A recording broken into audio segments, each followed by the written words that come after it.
Welcome to Indian news. मैं हूं गयासुद्दीन। आज इस वक्त हम हुमनाबाद में यहाँ से सारे कर्नाटक में ये मैसेज जाना चाहिए कि यहाँ पर बिला ज़ात व मज़हब तफरीक़ के लोग यहाँ पर आपस में भाईचारे से रहते हैं और यही भाईचारा जो है सिद्धू पाटिल की जीत का जो है एक रास्ता बना। हम यहाँ की जो अवाम ने जो आपसे तौक़ी रखी है उसमें आप भरपूर उतरेंगे। आप देख सकते हैं कि इस वक्त हमारे साथ में जो मौजूद हैं यासीन अली साहब, जो जेडीएस पार्टी के यूथ लीडर हैं, क्योंकि एमएलए इलेक्शन में काफ़ी मेहनत हुमनाबाद से सैयद यासीन अली साहब की भी रह चुकी है, तो इसी के बाद में उनका कोई स्टेटमेंट नहीं आया।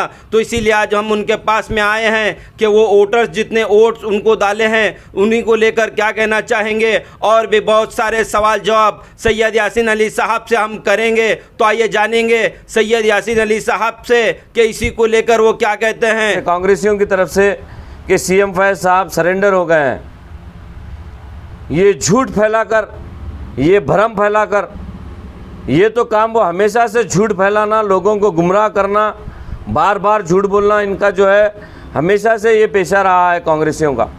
यहाँ से हम ये जो नवनिर्वाचित एमएलए जो सिद्धू पाटिल साहब जीत कर आए हैं, जिनको यहाँ के अवाम ने भरपूर अपने प्यार और अपने वोटों से नवाजा है, वो भी ये बात को याद रखें।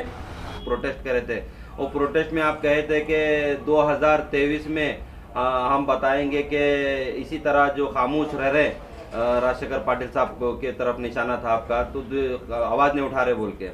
तो अगर इसी तरह खामोश रहेंगे तो 2023 में यही खामोशी, बिल्डिंग की खामोशी, एक 2023 में हकीकत में बैलेट पेपर के थ्रू उनको खामोशी में बदल देंगे बोल के। तो हमको जो है आने वाले इलेक्शन में हकीकतन उनको बताना है कि खामोशी क्या होती है। ये बैलेट पेपर के थ्रू बताएंगे हम, चाहे वो मुसलमानों के खिलाफ में इश्तियालंगेजी हो या दलितों के खिलाफ में इश्तियालंगेजी हो। ये जो बिल्डिंग से खामोशी है, ये बिल्डिंग की खामोशी को हम 2023 में हकीकत में खामोशी में तब्दील कर हुमनाबाद से जो इनकलाब निकलेगा, ये बिदर जिले को कांग्रेस और बीजेपी मुक्त कराकर छोड़ेगा इंशाअल्लाह।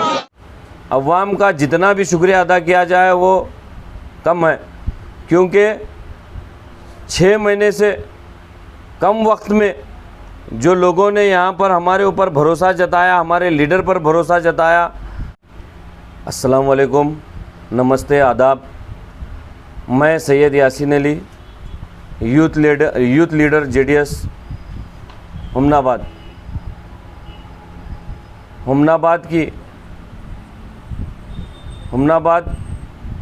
असेंबली कॉन्स्टिट्यूंसी यानी हुमनाबाद एमएलए क्षेत्र की महाजनता यानी अवाम को तहे दिल से शुक्रिया अदा करता हूँ कि उन्होंने हमारे जो लीडर, जो हमारे कैंडिडेट सीएम फैज़ साहब को अपने वोटों से, अपने प्यार से जो नवाजा, उसका मैं तहे दिल से शुक्रिया अदा करता हूँ।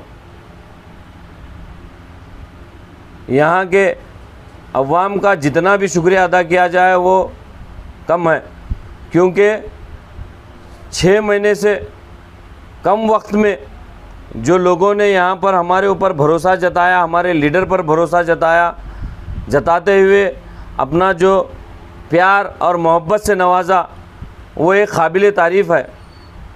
क्योंकि यहाँ पर जो 40 साल से सत्ता में थे, पावर में थे, वैसे लोगों के सामने 700 किलोमीटर से दूर से आकर हमारे जो साहब लोगों के दिलों में जो मोहब्बत बनाए, जो प्यार दिया लोगों ने यहाँ का, वो एक काबिल तारीफ़। यहाँ के लोगों की जितनी भी तारीफ़ की जाए उतनी कम है।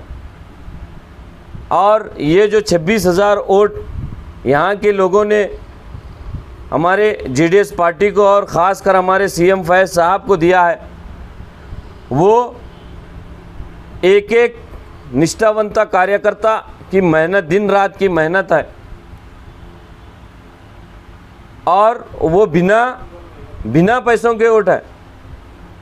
वो क्यों कि आपको बताता चलो, आपको मालूम होना चाहिए यहाँ की जनता को कि यहाँ के कांग्रेसियों ने ये भरपूर कोशिश की कि हमारे साहब को किसी तरह से बदनाम किया जाए। ख़ासकर 8 तारीख 9 तारीख के दिन एक प्रोपेगेंडा चालू किया गया कांग्रेस पार्टियों की तरफ से, कांग्रेसियों की तरफ से कि सीएम फैज़ साहब सरेंडर हो गए हैं। ये झूठ फैलाकर, ये भ्रम फैलाकर, ये तो काम वो हमेशा से झूठ फैलाना, लोगों को गुमराह करना, बार बार झूठ बोलना, इनका जो है हमेशा से ये पेशा रहा है कांग्रेसियों का। ये प्रोपेगेंडा फैलाकर लोगों में एक अफरा तफरी का माहौल पैदा कर लोगों को नोट देकर वोट हासिल किए, वोट हासिल करने की कोशिश भी करे, लेकिन लोग यहाँ की अवाम बदलाव चाहती थी। वो बदलाव जेडीएस पार्टी के रूप में हो या सिद्धू पाटिल के रूप में हो, वो बदलाव यहाँ की हुमनाबाद की जनता, यहाँ की हुमनाबाद के अवाम ने कर दिखाया है। जिनको ये भ्रम था कि 40 साल से हम ही हैं, हमको नहीं तो किसको चुनेंगे पब्लिक, यहाँ की अवाम ने बताया है, जो यहाँ के अवाम की भलाई के लिए काम करेगा, जो यहाँ के अवाम के दुख सुख में काम करेगा, वैसे लोगों के लिए यहाँ की अवाम हमेशा शाना बशाना खड़े रहेगी। और साथ ही साथ मैं यहाँ के नवनिर्वाचित यानी नए जो एमएलए को आशीर्वाद किया है यहाँ की जनता ने, उनको भी मैं बहुत बहुत दिल की गहराइयों से बधाई देता हूँ। और यहाँ से हम ये जो नवनिर्वाचित एमएलए जो सिद्धू पाटिल साहब जीत कर आए हैं, जिनको यहाँ के अवाम ने भरपूर अपने प्यार और अपने वोटों से नवाजा है, वो भी ये बात को याद रखें कि आपको जो अवाम ने जो यहाँ से चुना है, वो सिर्फ़ और सिर्फ इस बुनियाद पर चुना है कि आपसे जो है एक उम्मीद, एक आशा, एक लोगों को तौक़े है कि हुमनाबाद में जो 40 साल से काम नहीं हुआ, वो आने वाले 5 साल में उनको जो है यहाँ मिलेगा। और साथ ही साथ हमको भी ये ख़वी उम्मीद है कि सिद्धू पाटिल साहब यहाँ पर जो है डेवलपमेंट का काम जो रुका हुआ है, उसको ज़ोर से ज़ोर, जल्द से जल्द जारी करेंगे। और हमको ये ख़वी उम्मीद है कि यहाँ के जो एक हुमनाबाद की जो सरज़मीन है, सूफ़ी संतों की, शरणनाड़ू महात्मा बसवेश्वर की सरज़मीन है, यहाँ से सारे कर्नाटक में ये मैसेज जाना चाहिए कि यहाँ पर बिला ज़ात व मज़हब तफरीक़ के लोग यहाँ पर आपस में भाईचारे से रहते हैं। और यही भाईचारा जो है सिद्धू पाटिल की जीत का जो है एक रास्ता बना। हम यहाँ की जो अवाम ने जो आपसे तौक़े रखी है, उसमें आप भरपूर उतरेंगे और यहाँ के जो अनएम्प्लॉयमेंट यूथ है, उनको जल्द से जल्द एम्प्लॉयमेंट देने का काम करेंगे। और यहाँ पर जो लोगों की, हम जो है ज़मीन पर घूमने वाले हैं, लोगों की जो डिमांड है, लोगों की जो तकलीफ़ है, वो सबसे ज़्यादा तकलीफ़ आपको देखने में मिलेगी। वो यहाँ के लोगों का बहुत सालों से डिमांड है कि यहाँ पर एक तरकारी का मार्केट यानी वेजिटेबल मार्केट और फ्रूट मार्केट जल्द से जल्द क़ायम किया जाए।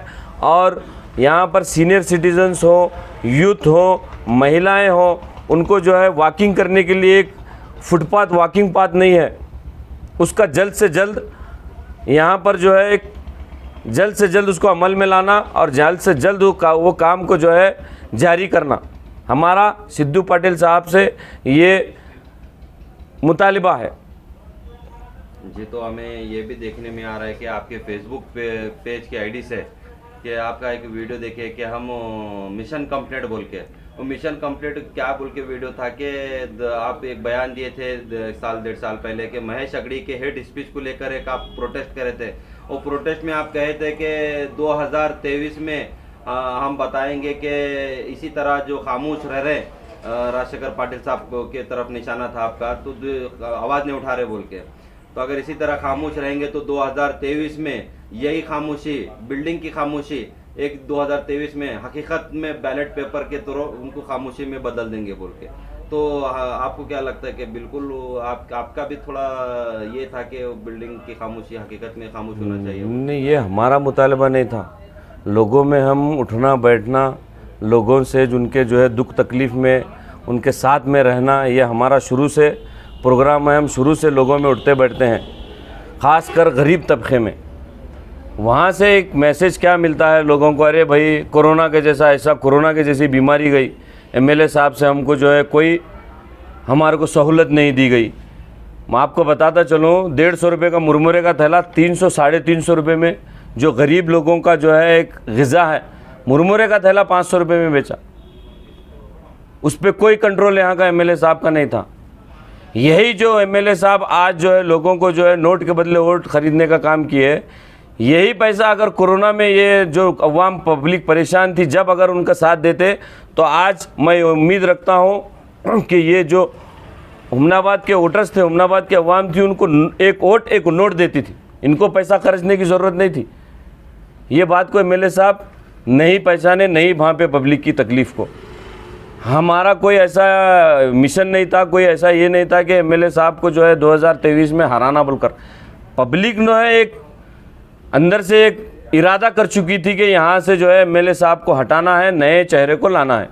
वो बात को हम मद्देनज़र रखते हुए वहाँ से जो है अम्बेडकर सर्कल से जो है हमने एक हुंकार भरी थी कि 2023 में जो भी यहाँ पर दलितों पर, चाहे दलितों पर इश्तियाल अंगेज़ी हो, दलितों पर मुजालिम हो, दलितों पर जुल्म ज़बरन हो और मुसलमानों पर जुल्म ज़्यादती हो, वैसे मसलों पर वहाँ से बिल्डिंग से एमएलए साहब की जो बिल्डिंग है वहाँ से आवाज़ नहीं निकलती।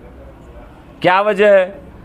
हालांकि वोट इनको माइनॉरिटी कम्युनिटी का होना, दलित का वोट होना, लेकिन जब दलितों के इशू पर बात करना हो, दलितों के मसाइल पर बात करना हो, दलितों के डेवलपमेंट पर बात करना हो, मुसलमानों के डेवलपमेंट पर बात करना हो, उनके पास ज़ीरो डेवलपमेंट है। इसके ऊपर उनकी ज़बान नहीं खुलती। तो महेश झगड़ी के जो हेट स्पीच थी तो उसके ऊपर में कुछ भी नहीं कहते एमएलए साहब? नहीं, आवाज़ लफ्ज़ नहीं खोले उन्होंने। महेश झगड़ी क्यों होंगे साहब? यहाँ पर मैं आपको बताता चलूँ, कई जगह कई वाक़यात जो है हुमनाबाद तालुक़े के अंदर दलितों पर जो है जुल्म ज़्यादती हुई, उनके ऊपर कभी इनकी ज़बान नहीं खुली। मुसलमानों पर हुमनाबाद ही नहीं, हुमनाबाद तालुक़े के अंदर भी हर तालुक़े के हर सेक्टर में आप जाकर देखो, मुसलमानों पर जो है ज़ोर ज़बरदस्ती किया गया। चाहे वो हिजाब का मसला हो, हलाल कट झटका कट का मसला हो, ऐसे मसाइल पर इनकी ज़बान नहीं खुली। क्यों नहीं खुली? वो एमएलए साहब को मालूम होना। हाँ, जब इनको वोट होना है, माइनॉरिटी का वोट होना, इनको दलितों का वोट होना इनको, और बरोबर माइनॉरिटी और दलित इनको वोट देते आए। इनके मसाइल पर जब बात नहीं करी तो दलित और माइनॉरिटी कम्युनिटी में जो बात उठ रही वो बात को हम मंच से बोले। हमारा कोई ऐसा मिशन नहीं था कि इनको जो है 2023 में लोगों की मंशा थी, वो लोगों की मंशा को भांप कर जो है हमने वहां से एक हुंकार भरी थी कि 2023 में एमएलए साहब को जो है सत्ता से हटाना है, नए चेहरे को यहाँ से जिताना है जी। तो फिर उतना हो गया? हाँ, हो गया। पब्लिक जो चाहती है वो तो होता है। हालांकि बहुत कोशिश करे एमएलए साहब जी, आपको भी मालूम है, यहाँ के अवाम को भी मालूम है, नोटों की बरसात करे, नोट पर वोट लेने की कोशिश करे, लेकिन उसमें नाकामयाबी हासिल हुई। हम ये बात सिद्धू पाटिल साहब को भी बताना चाहते हैं कि आप यहाँ की लोगों की जो रोजमर्रा के जो काम करने वाले लोग हैं, वैसे लोगों की तकलीफ को आप दूर करने का काम कीजिए। नहीं तो ये पब्लिक फिर जो है आगे आने वाले इलेक्शन में आपको भी हटाने का ये मादा रखती है, ये ताकत रखती है। यानी आपका बोलने का मतलब यह है कि सभी समाज को साथ में लेके चलना। बिल्कुल साथ में लेकर चलना, हर उनके मसाइल हो, अमन शांति से पूरे हुमनाबाद को लेकर चलना, ये सिद्धू पाटिल साहब की जिम्मेदारी है। और सिद्धू पाटिल को यहाँ की 2,45,000 जो वोटर्स हैं उन्होंने जिम्मेदारी दी है उनको जी, और उस पर निखर उतरना ये सिद्धू पाटिल साहब का काम है। तो आने वाले टीपी ZP में वो सब कैसा रहेगा? नहीं, बिल्कुल टीपी ZP तो हम खुलकर हमारे सीएम फैज साहब की क़यादत में इलेक्शन कॉन्टेस्ट करेंगे और जहां तक हो सके, जहां भी दलितों पर, ओबीसी पर, माइनॉरिटी पर जो दबे हुए लोग हैं उन पर जुल्म हो रहा है, उन पर खुलकर हम आवाज़ उठाएंगे, उनके साथ में शाना बशाना खड़े रहेंगे, उनके कंधे से कंधा लगाकर हम खड़े रहेंगे और उनके हर दुख दर्द में उनकी आवाज़ बनकर उभरेंगे।